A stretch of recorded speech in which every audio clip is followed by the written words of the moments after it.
Hello everyone, in this video we are going to learn how to attach images on DeepSeek AI.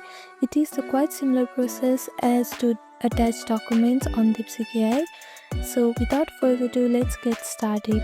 First step is to open any browser. Here I am using Google Chrome. After that, you can see the search bar on the top. Click on it and type in DeepSeek.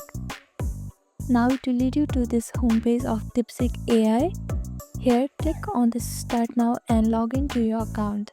After you log into your account, you can see this home page.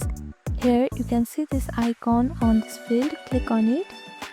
Now, simply choose the image that you want to attach on DeepSeek AI and click on Open.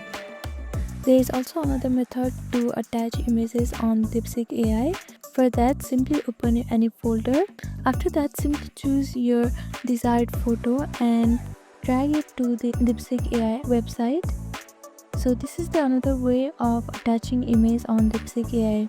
Following this simple and easy step, you can now easily attach images on DeepSeek AI. Thank you for watching this video. Please do not forget to like, share and subscribe to our channel and comment down below if you have any queries. Thank you.